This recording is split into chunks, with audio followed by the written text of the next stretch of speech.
जय मसीह की सभी को। मैं धनराज राउत आप सबका स्वागत करता हूँ। और आज हम जिस टॉपिक के बारे में बात करेंगे वो टॉपिक है, क्या हम किसी को आत्मिक पिता बोल सकते हैं जिसने हमको सुसमाचार सुनाया हो। और बहुत सारे चर्च है जिनमें ये शिक्षा दी जाती है कि हम तुमको आत्मिकता में बढ़ा रहे इसलिए हम तुम्हारे आत्मिक पिता हुए। और बहुत सारे बिलीवर भी है जो ऐसे बहुत सारे पास्टरों को आत्मिक पिता कहकर बुलाते हैं। तो हम बाइबल से देखेंगे क्या ऐसा बुलाना सही होगा, और ये लोग कौन से वचन है जिन जिन वचनों को रखकर ये अपनी ये टीचिंग बनाए। हम इस वीडियो में सभी बातों पर बात करेंगे। और आप लोग अगर मेरा वीडियो देख रहे होंगे और आप लोग जानना चाहते होंगे इस पूरे विषय के ऊपर, तो मेरे वीडियो को आप पूरा देखिए, तभी आप इन बातों को समझ पाएंगे। तो हम देखते हैं आगे। ये जिस वचन का इस्तेमाल करते वो वचन है पहले कुरिन्थियों 4:15, जिसमें ये बोलते हैं ना कि आत्मिक पिता बोलना चाहिए, और पौलुस भी अपने आप को पिता बोल रहा था। ये समझाने के लिए इन वचनों का ये इस्तेमाल करते हैं। तो लिखा है पहले कुरिन्थियों 4:15 में, क्योंकि यदि मसीह में तुम्हारे सिखाने वाले 10,000 भी होते तो भी तुम्हारे पिता बहुत से नहीं, इसलिए कि मसीह यीशु में सुसमाचार के द्वारा मैं तुम्हारा पिता हुआ। तो पहले हम इस चैप्टर का थोड़ा इंट्रोडक्शन देख लेते हैं। यहाँ पर बहुत सारे ऐसे प्रचारक थे जो भरमाने वाली शिक्षा दे रहे थे, और बहुत सारे ऐसे लोग थे जो अपने अपने पास्टर बना लिए थे। कोई कहता था मैं पौलुस का हूँ, कोई कहता था मैं अपोलोस का हूँ। तो यहाँ पर पौलुस इन लोगों को ये सिखाना चाहता है कि मैंने तुम लोगों को वचन सुनाया हूँ, है ना, और मेरा मतलब ज्यादा अधिकार है तुम लोगों पे। किस हिसाब से? सुसमाचार के हिसाब से। जो फेक लोग थे ना वहां पर, उनका इतना अधिकार नहीं। ये बताने के लिए यहाँ पर सुसमाचार के द्वारा मैं पिता हुआ, ये बोलना चाह रहे पौलुस। जैसे मैं एक उदाहरण देना चाहूंगा आपको। मान लीजिए कोई कंपनी है और उस कंपनी में उस मालिक ने किसी मैनेजर को उस कंपनी में रखा है, और उस कंपनी में बहुत सारे ऐसे लोग हैं जो गड़बड़ी फैला रहे हैं। तो उस मैनेजर ने अगर ये बोल दिया कि देखो ये कंपनी मेरे हाथ में है, इस कंपनी को चलाने में मैं तुम सबका बाप हूँ, तो इसका मतलब ये तो नहीं ना कि वो सच में वो सारी कंपनी जितने भी लोग हैं उन सबका वो मैनेजर बाप है। और ऐसा तो नहीं होगा ना कि कल से जितने भी लेबर लोग हैं सब उस मैनेजर को पापा पापा बोलना स्टार्ट कर लेंगे। ऐसा तो नहीं होगा ना। हम इस बात को तो समझते हैं ना। जब उस मैनेजर ने कहा कि मैं कंपनी चलाने में तुम्हारा बाप हुआ, तो हम इस बात को तो समझते हैं ना। कहीं पर भी कंपनी का मालिक जो मैनेजर है वो ये नहीं चाहता कि कंपनी की सारी बिलीवर मुझे पापा पापा बोलना स्टार्ट कर दे। या कहीं पर भी ऐसा तो नहीं हो सकता ना कि जितने भी कंपनी के लोग हैं, अब मैनेजर बोला है कि भाई ये कंपनी चलाने में मैं तुम्हारा बाप हुआ, तो सारे के सारे बिलीवर लोग अब कल से उस कंपनी के मैनेजर को पापा पापा बोलना स्टार्ट हो जाएंगे। ऐसा तो नहीं हो सकता ना।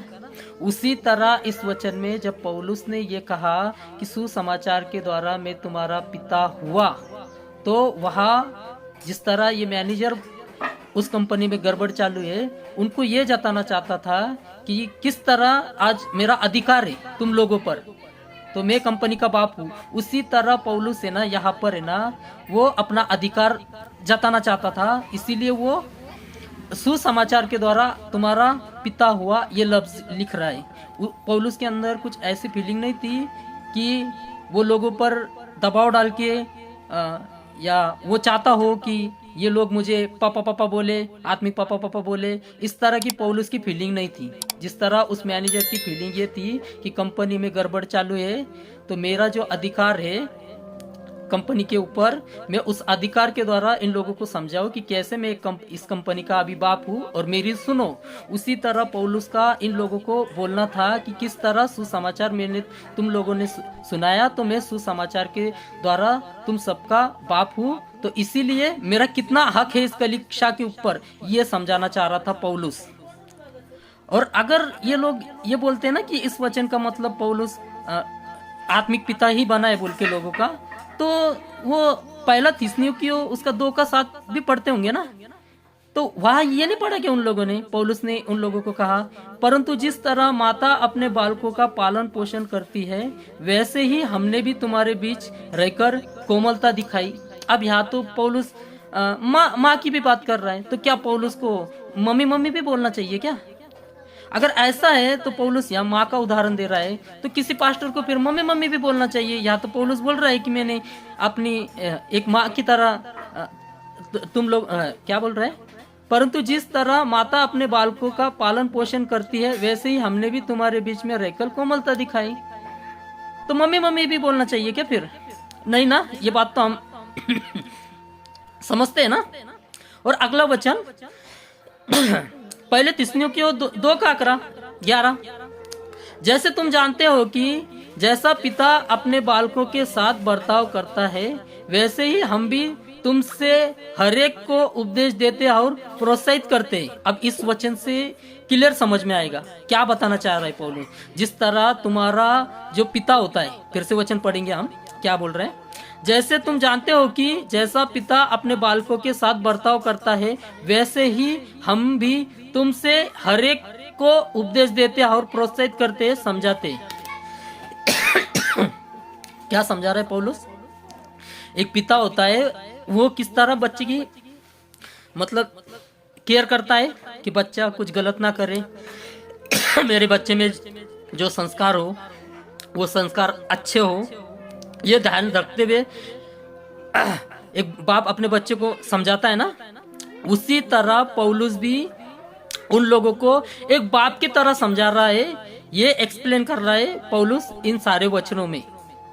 समझ में आया? आप लोग ठीक से इन वचनों को अगर अच्छे से पढ़ लेंगे, इन सारे वचनों को, पहले कुरिन्थियों 4:15, पहले थिस्सलुनीकियों 2:7 और पहले थिस्सलुनीकियों 2:11, इस वचनों को अच्छे से पढ़ लेंगे और पौलुस की जो फीलिंग है बताने की, वो फीलिंग क्या है, इस बात को अगर आप समझ लोगे ना, तो आप इस आत्मिक पिता के जो चक्कर में पढ़ते हैं ना, ऐसे चक्करों में नहीं पढ़ोगे और न ही ऐसे शिक्षा दोगे किसी को आत्मिक पिता बोलना चाहिए, और न ही कोई विश्वासी अगर इन वचनों को अच्छे से पढ़ लेगा तो ना ही वो किसी पास्टर को आत्मिक पिता बोलेगा। और ये जो लोग अपनी शिक्षा साबित करने के लिए कि पास्टर को आत्मिक पिता बोल सकते हैं, इस बात को साबित करने के लिए वो अलीशा और एलिया का उदाहरण लेते हैं कि जब एलिया स्वर्ग में उठा लिया गया और नीचे से अलीशा पुकारता है ना, हे पिता हे अब्बा।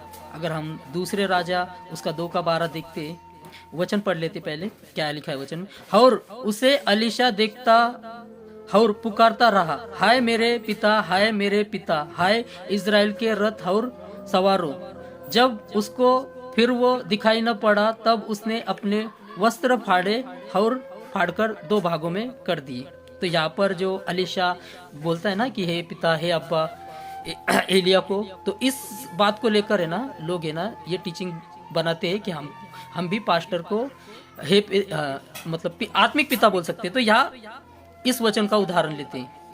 अब मैं इस बात को समझाने के लिए आपको ज़रा थोड़ी यहूदियों की परंपरा थोड़ी समझाना चाहता हूँ कि वो जो परमेश्वर का तरफ से लोगों को गाइडेंस करते थे, ऐसे लोगों को है ना ये लोग है ना मतलब एक अलग ही दर्जा देते थे, मतलब ऊपर का दर्जा। जैसे हम ऋषि मुनियों देखते हैं ना हमारे हिंदुस्तान में, उन लोगों को किस तरह दर्जा दिया जाता था, वैसा उन प्रचारकों को, मतलब जो परमेश्वर के नबी लोग हुआ करते थे, ऐसा उन लोगों को है ना इतना मतलब मान सम्मान देते थे।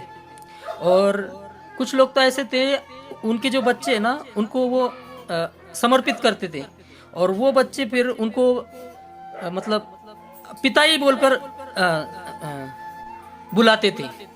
तो यहाँ पर जो अलीशा उसको पिता बोलकर बुला रहा है, तो अलीशा को वो जो है वो आत्मिक तरह से बढ़ा रहा था पुराने नियम के हिसाब से, तो इसीलिए यहाँ पर जो अलीशा है उसको पिता बोल के संबोधित करता है। तो ये एक पद था, मतलब बड़ा पद, जैसे आज ऋषि मुनियों को एक बड़ा पद मिलता है ना, ये गुरु है, ये बड़े स्वामी है, इस तरह का पद, तो उस तरह का पद देना पुराने नियम में लोगों को मिला करता था। तो जब कोई पास्टर अगर किसी विश्वासियों को जब आत्मिक बातों में बढ़ाता है, तो वो पद नहीं पाता है जो अलीशा ने पद नहीं सॉरी एलिया ने जो पद पाया था, वो पद बिल्कुल नहीं पाता है वो पास्टर। पहले तो ये बात समझ लो, पास्टर जो है वो एक चरवाहा है कलेशा का, और जो भेड़े है वो यीशु मसीह की भेड़े, ये तो हम जानते हैं। तो एक पास्टर का काम सिर्फ उन भेड़ों को चराना होता है। पास्टर एक नौकर की तरह होता है, जैसे घर में एक नौकर होता है ना, तो वो नौकर अगर एक घर में, और उस घर में अगर एक बच्चा है और उस बच्चे को संभालने अगर किसी ने नौकर को रखा है, और वो नौकर अगर उस बच्चे को बड़ा से छोटा से बड़ा भी कर देता है, तो वो उस बच्चे का बाप नहीं बन सकता। उसी तरह कलेशा को अगर एक पास्टर चला रहा है और उनको अगर आत्मिकता में बढ़ा रहा है, तो वो उनका बाप नहीं बन सकता। अगर हम वचन में देखेंगे, वचन में यीशु मसीह ऐसे जो अपने आप को बड़ा पद लेकर अपने आप को गुरु स्वामी कहलवाना चाहते, उनके लिए यीशु मसीह क्या कहते हैं, हम वचन से देखते हैं। अगर वचन पढ़ेंगे हम मत्ती उसका 23 का 9, यहाँ पर भी वो लोग वैसे जैसे मैंने अभी बताया पुराने नियम में ऐसा एक पद समझा जाता था उन लोगों का, वैसे ही ये लोग है ना, शास्त्री पुरुषी लोग एक पद के हिसाब से अपने आप को स्वामी कहलवाना चाहते थे, है ना, गुरु कहलवाना चाहते थे, स्वामी कहलवाना चाहते थे। इसीलिए यीशु मसीह ना यहाँ मत्ती 23 के 9 में बोलते हैं, और पृथ्वी पर किसी को अपना पिता न कहना, क्योंकि तुम्हारा पिता एक ही है जो स्वर्ग में है। क्या बोल रहा है कि किसी को ऐसा स्वामी, किसी को ऐसा पिता तुम न कहलवाना, क्योंकि हमारा जो पिता है वो एक ही है जो स्वर्ग में। तो यहाँ यीशु मसीह खुद ऐसे पद वाले बात को लोग न बोले, ये मतलब बता रहे वचन में। तो कोई पास्टर कैसे अपने आप को आत्मिक पिता बोलकर संबोधित कर सकता है। एक वचन है जिसको मैंने गौर से पढ़ा तो मेरे को यहाँ पर एक बात समझ आई।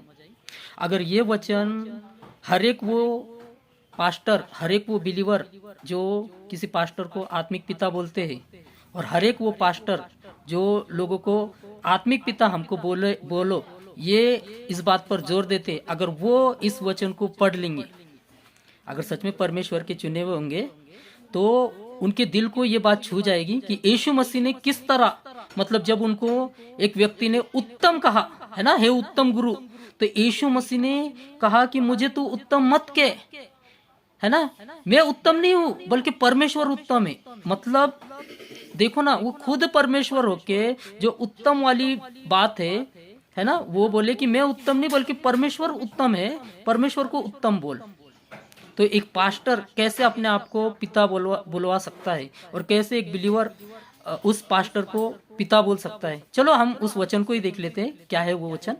उस वचन को अगर हम पढ़ेंगे लूका उसका 18 से 19, यहाँ पर लिखा है, किसी सरदार ने उससे पूछा, हे उत्तम गुरु, अनंत जीवन का अधिकार होने के लिए मैं क्या करूं, है ना, क्या बोला उसने यीशु मसीह को, हे उत्तम गुरु, अनंत जीवन का अधिकार के लिए मैं क्या करूं। यीशु ने उससे कहा, तू मुझे उत्तम क्यों कहता है ना, क्या कहा यीशु ने, यीशु खुद परमेश्वर होके उसको बोल रहे हैं कि तू मुझे उत्तम क्यों कहता है ना। यीशु ने उससे कहा, तू मुझे उत्तम क्यों कहता है, सवाल किया, क्योंकि कोई उत्तम नहीं, केवल एक अर्थात परमेश्वर। यहाँ यीशु मसीह खुद एक गुरु होके, है ना, मतलब परमेश्वर होके एक गुरु वाला पद जब उनको दिया जा रहा उत्तम गुरु, तो वो ऐसा बोले कि मुझे क्यों तू उत्तम कह रहा है, उत्तम तो केवल परमेश्वर है।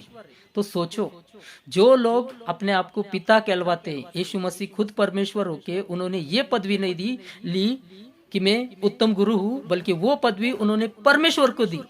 तो आप लोग खुद सोचो, जितने लोग ऐसे आत्मिक पिता वाली शिक्षा देते हैं, क्या आप यीशु मसीह से बड़े हो कि आप लोगों को मतलब ये खुद पदवी ले रहे हो कि मैं तुम्हारा आत्मिक पिता और मुझे आत्मिक पिता बोलो बोलकर, जब यीशु मसीह गुरु की पदवी नहीं लिए और बोले कि उत्तम जो है वो परमेश्वर है, तो आप कैसे वो पदवी ले सकते हो? और आत्मिक पिता वाली पदवी, पिता भी नहीं, आत्मिक पिता। आत्मिक पिता का मतलब क्या होता है?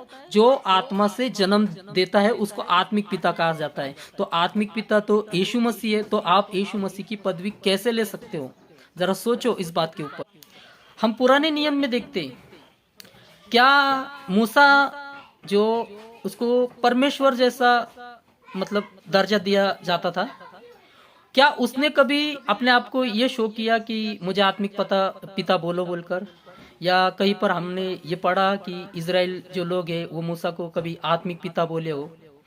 या फिर जितने भी नबी है, यशाया, इर्मया, हिजकेल, दानियल, क्या इनको आपने कभी ऐसा सुना कि कोई इनको आत्मिक पिता बोलकर संबोधित कर रहा हो या बुला रहा हो? ऐसा कुछ देखा आपने? जब ये इतने बड़े बड़े जो नबी थे, इन लोगों को किसी ने आत्मिक पिता बोलकर नहीं पुकारा है। मतलब बाइबल में हमको नहीं मिलता है ऐसा कुछ। अगर ऐसा कुछ होता आत्मिक पिता का, तो इज़राइल जो सारे लोग हैं ना, जिनको मूसा ने आप सब जानते हैं कि फिरौन के राज्य से उनको छुड़ा लाया था, तो वो तो उनका आत्मिक पिता ही बन गया था, है ना? उस हिसाब से, जिस हिसाब से पास्टर लोगों को वचन सुना के आत्मिकता में बढ़ाते, ये दावा करते, तो हम उनके आत्मिक पिता हुए। तो यहाँ पर एक बात कह रहा हूँ मैं बताने के लिए, मूसा तो इन सबका तो फिर आत्मिक पिता ही बन गया, है ना? तो क्या इज़राइल लोगों ने मूसा को कभी आत्मिक पिता कहा? नहीं ना। तो क्या ये जो लोग अपने आप को आत्मिक पिता कहलवाना चाहते हैं, तो क्या ये मूसा से भी बड़े कि वो अपने आप को आत्मिक पिता कहलवाना चाह रहे? तो मेरे इस वीडियो को आप लोग पूरा देखिए और अच्छे से समझिए कि आत्मिक पिता का मतलब क्या होता है, और जब हम पास्टर को आत्मिक पिता वाली पदवी देते हैं तो हम क्या कर रहे, इस बात को थोड़ा सोचिए। और बिलीवर लोग भी इस बात को ध्यान में रखिए, और जो पास्टर लोग हैं वो भी जरा मैंने जो वीडियो में बताया है इस बात को, एक एक बात को अच्छे से जरा सोचिए और फिर डिसाइड करिए कि मेरे को आत्मिक पिता कहलवाना चाहिए या नहीं, या मेरे कलेशा में जितने लोग हैं उन लोगों ने भी मुझे आत्मिक पिता बोलना चाहिए या नहीं।